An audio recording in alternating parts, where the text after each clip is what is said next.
to yet another episode of HUNAR CHARCHA, and we are online, of course. But today is, I would say, an extra special episode of HUNAR CHARCHA. We are marking the anniversary of one of the most important artists that the world has seen of this century. Very, very recently, shortly before the entire world began to shut down because of COVID-19, his grandest installation and his final piece of art was unveiled in December 2019. And this was conceptualized by him 10 years before he passed away. It was sanctioned, supported, and completed by the Qatar Foundation, which is also the country where he breathed his last. This work is titled SEEROO FI AL ARDH. It talks about the progress in civilization in the Arab region, but it is a multimedia installation.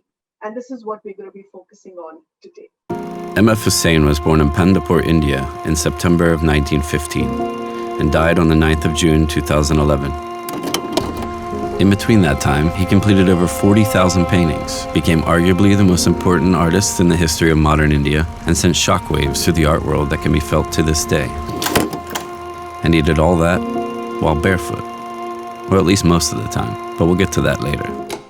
It gives me great pleasure to invite those who've been very closely connected to the vision of his final work and bit by bit making sure year after year up to December 2019 that the final image, the final creation of this work remains closest to the vision and the concept of this work that MF Husain left behind.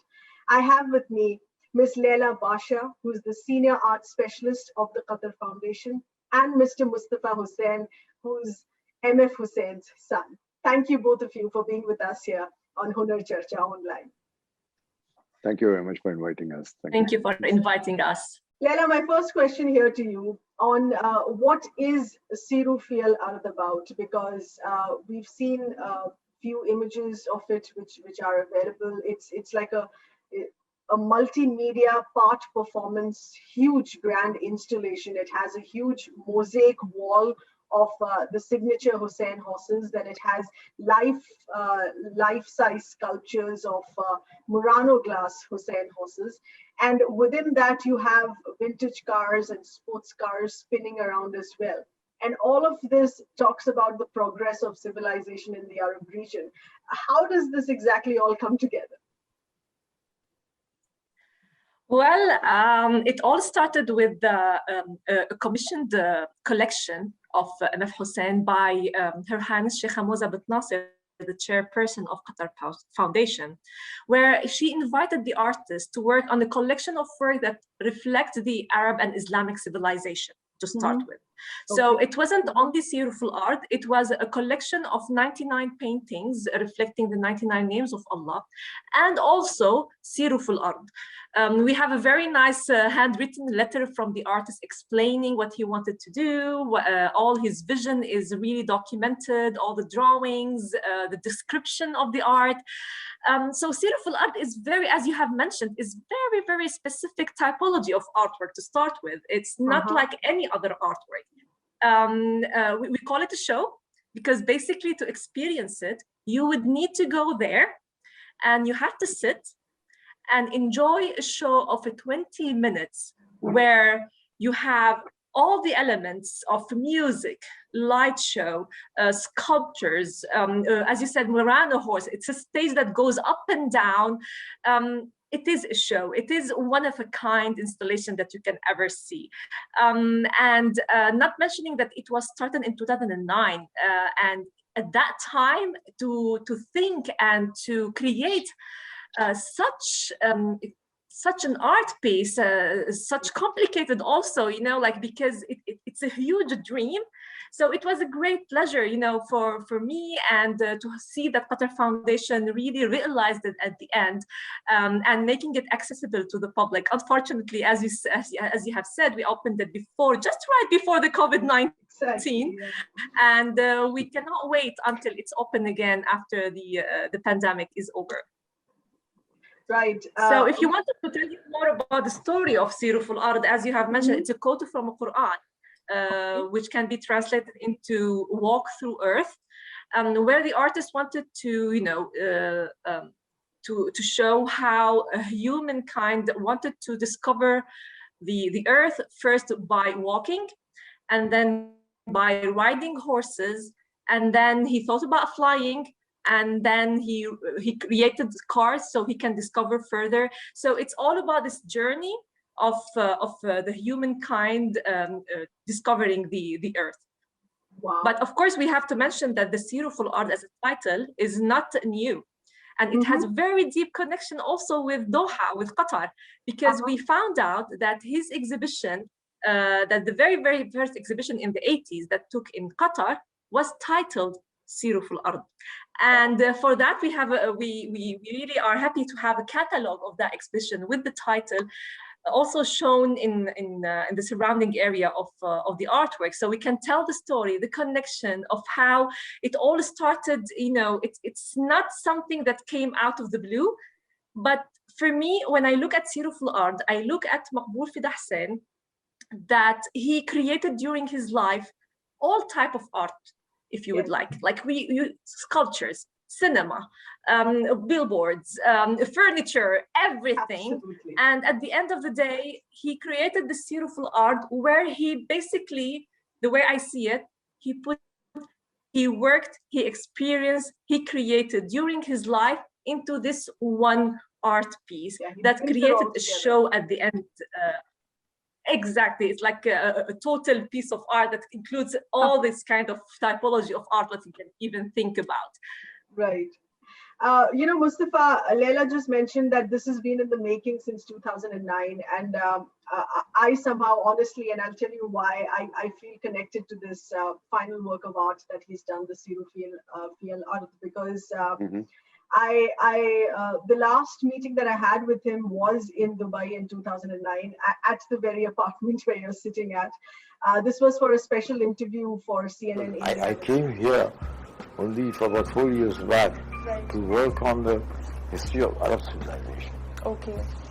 That was because I had done the Indian civilization, the European, so I was very keen to work on this because I'm familiar with it. I know the language. So I came here and started myself. I accumulate a lot, which to express that I need more than 4 lines. So at least whatever time I'm allotted, I'll express it. That's all. The less, it will go with me. I hope we can see maximum of it. But at the moment I'm working 3-4 very major projects. One is the Arab civilization, another is Indian cinema, 100 years of Indian cinema, huge panel, 30 feet long. At Husain's penthouse, nothing prepared me for the breathtaking view. How the walls are covered. This is right from Dada Fazle, the silent era, coming in 1911. Then you come to the superstar of the silent solution now. The first talkie is Alamara, and Ashokuma, Dev Karani, Pichuraj, all this come into this Mother India.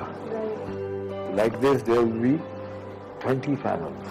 During the course of the interview, we spent a day with him on what he's working on and his latest collection and what he's been involved in painting. And in the middle of it, he said, okay, let's go downstairs and I'll take you on a small drive in my Ferrari car. And I said, wow, that's very exciting. So the two of us sitting in front and my camera person behind, capturing that moment inside the car.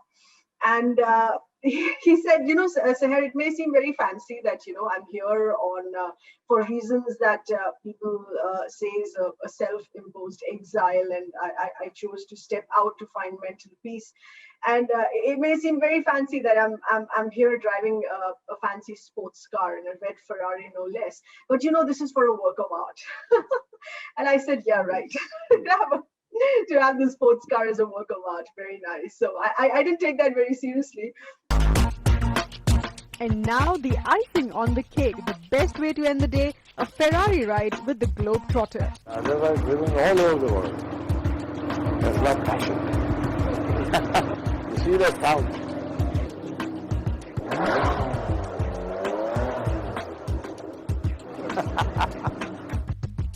So the experience in a Ferrari with Hussain, priceless. So Hussain sir, how was your day today? A day, you know, every day I always try to change it. You know, if I go to one street, the next day I'll go with another street. Do you think your life is like a Ferrari car? Yeah, we're a youth, Right. but yeah, that energy. That's there, and that continues. And in the apartment where you are, there were also miniature pieces of the Murano glass horses, which I think he was making as sample pieces first. So I feel very connected to SEEROO Fi Al Ardt because I've seen both elements of this installation with him in 2009. What was that moment for you when you saw the launch of this final installation? The main thing is that I was involved with my father from the beginning when he created these horses. Initially, we made these horses on acrylic sheets. And then he said how he wants the whole thing to be evolved. You know, it has to go in a circular form. And I said, Dad, if you're going to have these big horses, how are you going to, you need a big lift? He said, yes, we have to do that. I don't care, but it is possible. It's nothing is impossible for me. For him, it was saying that nothing is impossible in this world. And he said, we have to get this whole thing created again. So we worked on his model in a different scales. First with this acrylic sheet, and then he got these small models of about two small 1 foot Murano glass horses, and with motor and music and all. It was really amazing how the whole thing got transformed from just a acrylic sheet to this Murano glasses, and then you see the final version of this life-size creation over there. It's a really amazing thing to see that his vision coming to life, and because the thing is, whatever he wanted to do, he got it done. When the Her Highness Sheikh Moza invited him to come to Qatar initially, she said, "Why don't you come to Qatar?" And I think that's the time when he proposed this whole project of 99 works, as Layla said. And while doing that, he came up with this idea of these horses and the SEEROO pillars, which actually also he always mentioned that the SEEROO pillars, for him, it was travel the earth and travel the world. Yes. You know, as Layla explained in the Quranic version also. So this whole idea of seeing the reality of this horses, the SEEROO pillars project coming to life was really stunning, because what the Qatar Foundation was doing, we were not aware initially. Then I happened to be in Qatar and sometime in November of 2019, and I called up Layla and she said, "Why don't you just come over? I want to show you something." I went there and I was, shocked. I was, frozen. I was literally frozen. Really overwhelmed with this.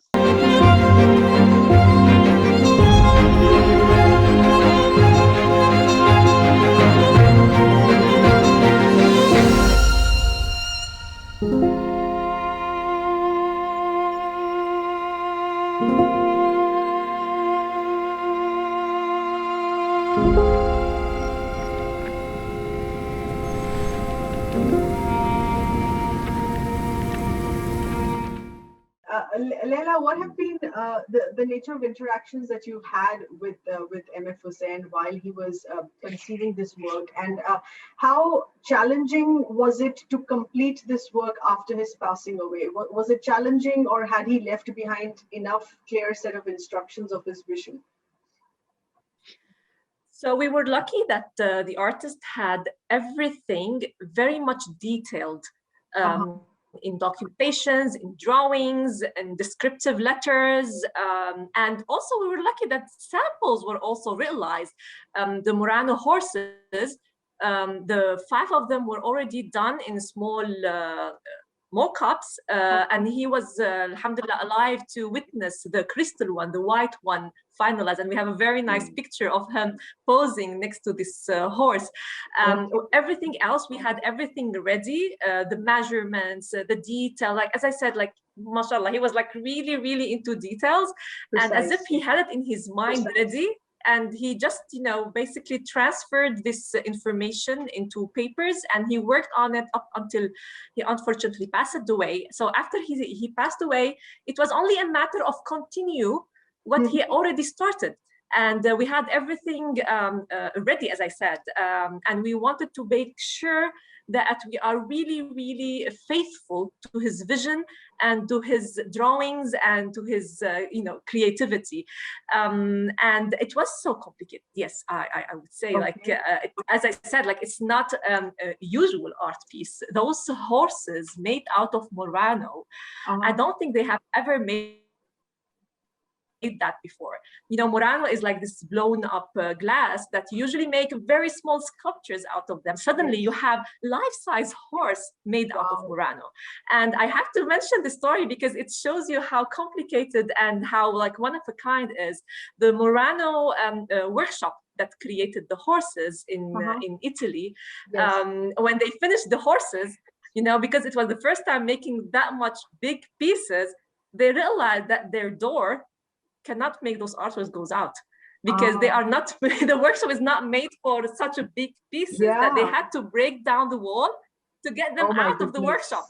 So again, everything is one of a kind. And also this mosaic wall, we had the sketch, and we just made it like enlarged into the specific measurement that he mentioned in his drawing, and with the specific, he wanted to have it with this broken mosaic tiles.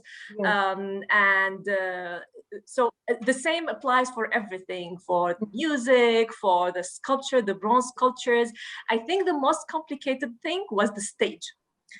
Because as Mustafa had mentioned, he wanted those horses to go up and down, and also the cars. There is vintage cars also.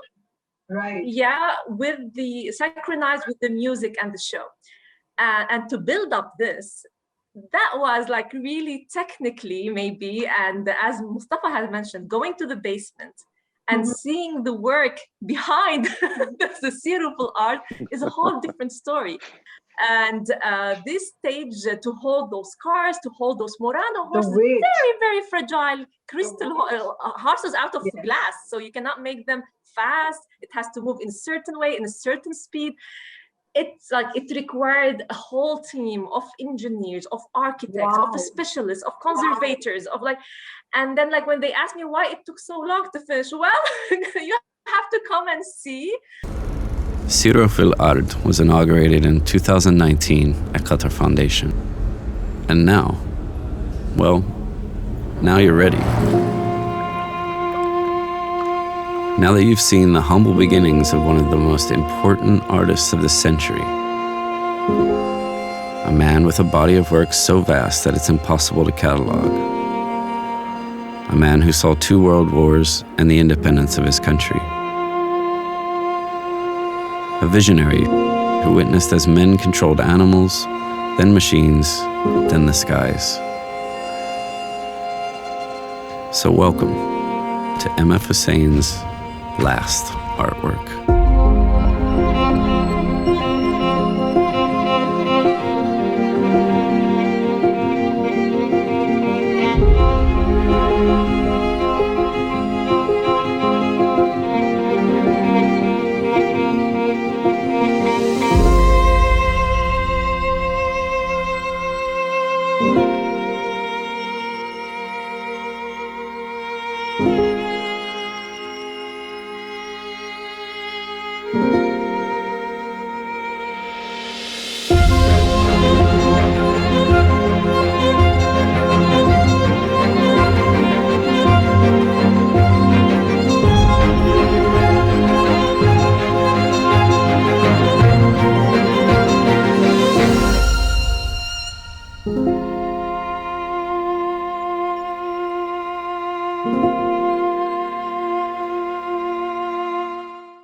getting the whole thing together, it is a big task, which I really give my hats off to the Qatar Foundation team to do that. And Layla 20 minutes of this is more of a performance installation, you would call. 20 minutes of this is of a cinematic experience. He brought in a lot of his cinema experience into this, because there was music and there was lights. Sure, because he did say, he always said painting is just a one dimension. You have to have all the other things make it a film, like a film. This is a performance. It's on stage. It's like a film. You're watching a film show which has music, the movement, the dialogue. There's a different kind of a dialogue in this performance, which you have to imagine it. What he meant by all this movement and all. Why a certain thing has to come up at a certain space? Because I don't know. I think he might have had the premonitions that he might not be able to see it, the final thing. But so he had everything. He wanted this to happen, to be created, to be left behind as a legacy for him, which I think, had it been anybody else, they might have just put the whole project on a side burner. But Sheikha Moza had promised him, and she did it. Her Highness, she did it, and she said, and that is my promise to him, and I have accomplished it, and I'm sure he would like. I said, in fact, when we were watching this performance for the first time along with Sheikha Moza, I felt his presence around them. Beautiful. My father's presence. So that means he was around to watch this whole thing, So that says so much really amazing about the dedication of the Qatar Foundation in keeping that promise. Oh, yes. Right. Yes. Layla, the international art world, to an extent, of course, this was briefly at the time of the launch in December 2019, has seen it. But people in India and Asia who are anyway familiar with his work, familiar with his palette, still need to see it, and they would perhaps react differently. But in your understanding, how has the response been to this installation, to people who've seen it at the time of the launch? So I have to say that the show itself is impressive. And those, as you have mentioned, who knew MF Husain, who came to see the artwork, well, they had previous knowledge of his work. They are aware of his typology of work, but yet they met something completely different with a completely different dimension. And those who don't know MF Husain, I would say, they were again, kind of starting questioning who's the artist behind it, what the story, why this artwork was brought to life. And this is why, for us, again, as the Qatar Foundation, the art education is very important. So this is why we created a very small exhibition telling the story of Maqbool Fida Hussain and the SEEROO Fi Al Ardh right next to the artwork. So when those art lovers who never knew Maqbool Fida Hussain can actually enjoy the story of the SEEROO Fi Al Ardh and of Maqbool Fida Hussain, where his work is displayed right next to it, so they can have a complete experience of not only seeing an amazing show, but leaving also with the knowledge about this artist and how amazing he is and what the story behind SEEROO Fi Al Ardh. And this is why I have to mention we are building also a museum for Maqbool Fida Hussain right next to SEEROO Fi Al Ardh.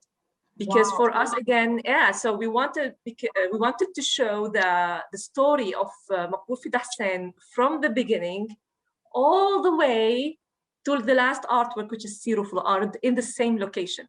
So you can come to this area where you can see the artwork. So it's like a separate and because chapter. We were lucky enough to have.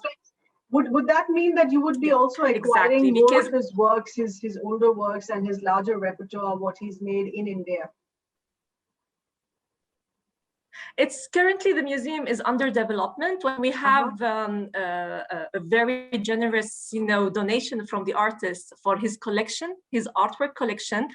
And we have also the artwork that he created in Qatar. And as you know, his studio, the last few years of his life was also in Qatar. So we took all these elements together, and we're currently working on the development of the museum, and depends on the narrative, we will choose these artworks. Mustafa, do you feel that this is a new chapter added to his repertoire? His repertoire, which was extremely prolific. He's perhaps easily made maximum work of arts of Indian modern art. But this adds a brand new, fresh chapter to his repertoire after his passing away. And he added to that shortly before his death. And this is something that would be remembered as the final chapter to his entire repertoire. Yes, because this has been a very good, the way they have done it, and the way they're doing things for him to preserve his works, and for the world to come and see it, to have a, there's I think there's no other place in this any other country where there's such a big collection of his works are going to be displayed, because be it in Dubai or London or anything, nobody has. And Qatar Foundation is the only one who have really taken the initiative to acquire the works, plus to make it a reality, to make it a permanent museum over there for him. True, which to have it as a separate chapter dedicated just to him. I mean, of course, we have so many of his works in museums here in India, but they're collectively as part of Indian modern art. There's not a single standalone. Yeah, but the thing is, they're not if you see the volume of work, I think Qatar Foundation has got one of the largest volume. Yes. Oh, that's saying a lot. Indian museum, other museum, they have a few works, not, in the Indian museum, the situation is, unfortunately, it could have been much better, and we could have had, but fortunately, there are a whole lot of private collectors, like the Nada collections. They have got a very good collection over there, and it's really nice to. I think they're one of the leading collectors who've got a good piece of work over there. Apart from that,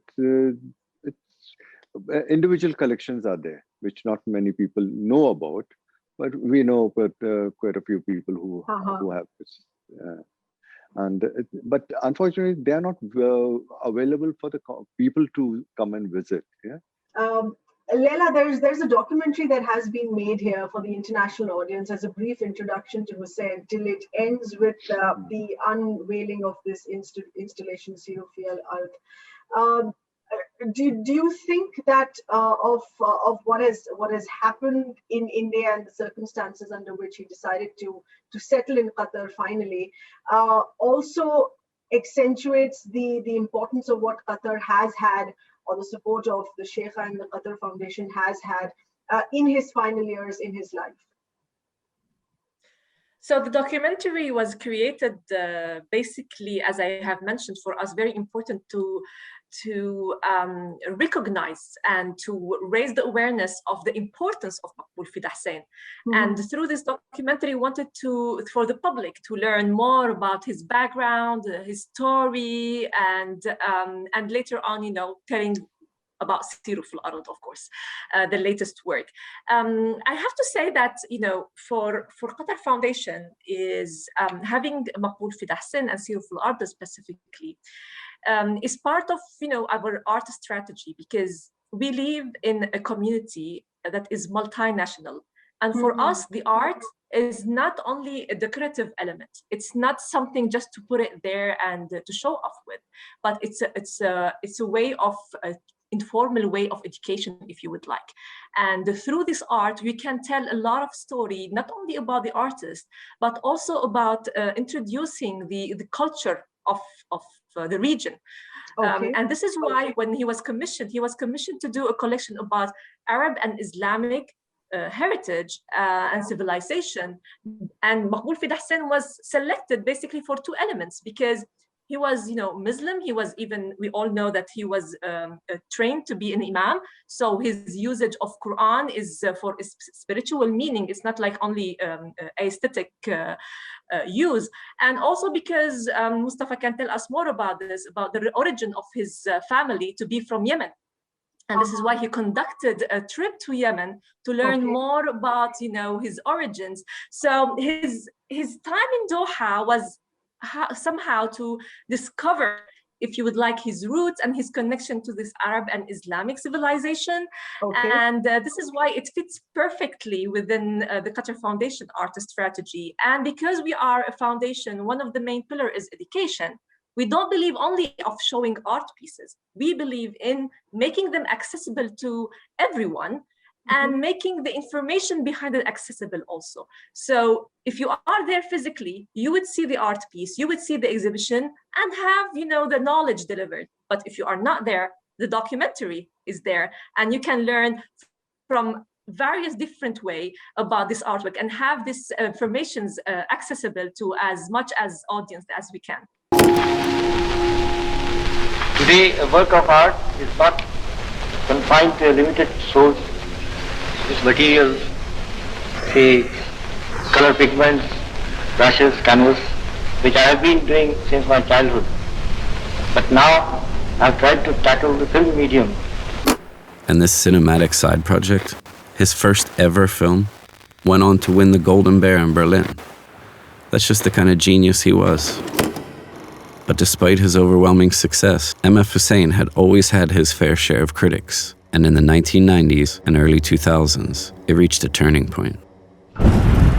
Not afraid to court controversy, MF Husain found himself sharply criticized by conservative Indians for his nude portrayal of Hindu gods and goddesses. Whenever he paints someone nude, he is doing it to humiliate that person. Although he argues that was media hype about a subject that has always been part of India's culture. Whether Muslim or non-Muslim, it is unethical, inhuman. I condemn it. It's unfortunate to see a man of excellence being so prejudiced and biased and hateful. In 2006, MF Husain decided to leave his home country of India. He would spend the twilight of his career as a citizen of Qatar, an honor granted to him by one of his greatest admirers, Her Highness Sheikh Hamza bin Nasser. Beautiful. Mustafa, it's been many years, of course, since 2006 that he stepped out in a self-imposed exile. There's been a lot of hurt on both sides, on people who have alleged that some of his works were either hurtful or problematic. But on the other side, there has been as much support of his innocence and of his brilliance as well. Has SEEROO Fi Al Ardh been that healing touch for you personally as his son? Yes, it has been a big healing touch for us. But the thing is, like what you're saying, the hate thing, it's only, like he always said, there's only a handful. The majority of the Indians, it's, he said, I can count people on my fingers. But the people, the love I have from this country is amazing. That is what keeps me going. And I would always want to go back to my country. But unfortunately, because of the handful people, he could not make it. But he never had any hate for the Indians at all. Absolutely. And the SEEROO Fi Al Ardh has, I think it's a final thing which he wanted his works to be shown. Seeing these works at his place at Qatar Foundation, I don't know, just once. Okay. It's as if he's been around for us, still around, and it's really, I don't know, I don't have words for this, because the kind of things the Qatar Foundation has done for father, and which nobody else could have done it, I'm sure, and the whole family wants to go and visit the whole place, and they want to feel his presence over there. And yeah.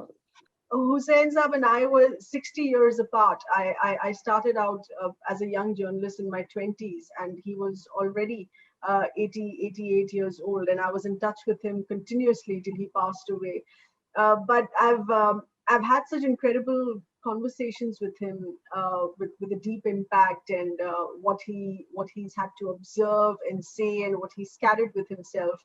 I remember in one of the interviews, this was of course in the last one that I had with him in Dubai itself, where he said that I have left my country, but I carry my country wherever it goes. Therefore, a physical studio place in one particular city or country is not really important. I can go and create works of art anywhere. Since you've traveled so much, mashallah, is there any spot that is your favorite, that you go often back to? Any country, any spot on the globe? Any spot? Right. I always like the change. Okay. I don't want to be at one place. Even in those days, hardly when I used to go to Europe, not more than 4 to 6 weeks. Then we will go to some other place. Okay. The thing is with the spot, the landscape or the country never attracted me. Because my country was India. The whole landscape which is Indian, that was the only vision which I didn't want to disturb. I didn't want to go. I deliberately didn't go to Spain, or when I went to Tokyo, I never went to Kyoto. Because it's great, I've seen it before. I don't want to see. The only landscape is my country. Right. I kept it intact. And I worked all my life on it. And what you have said about him having a studio everywhere, it's really, it's like about him. It's about, he's an artist wherever he goes, and he can creating art is not about, a mood kind of thing, or no, he is by nature an artist. He can create art in whatever situation. And I remember Mustafa telling me the story about how he used to create his very first artwork on the train rail, because he didn't have a studio and he had to finish everything and wrap it up before 6 a.m. before the trains start coming over. Like, you can, through these stories, how great he was, and how, again, it's his nature. He's an amazing person. I really wished I have met him, but meeting him through his work and through the family and through everyone else, I have to say I was really lucky this encounter. Absolutely. Mustafa, final word to you, that one message that you want to send out to all his fans and lovers and people across the world, people in India, as how you would like him to best be remembered as? I would like him to be remembered as a MF Husain, Maqbool Fida Husain, and who did not have any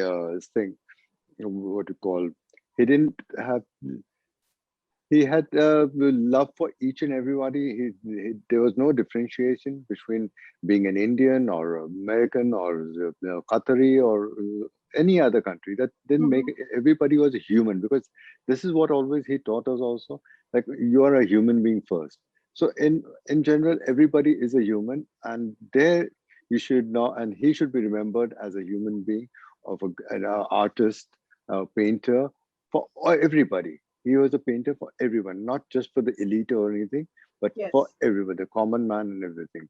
That is, I think, that's the most important thing that people should remember him as.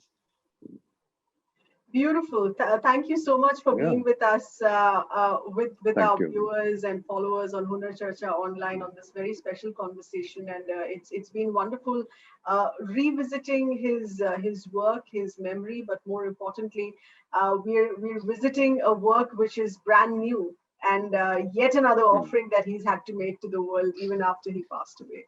Thank you so much. Thank you so much. Thank you very much.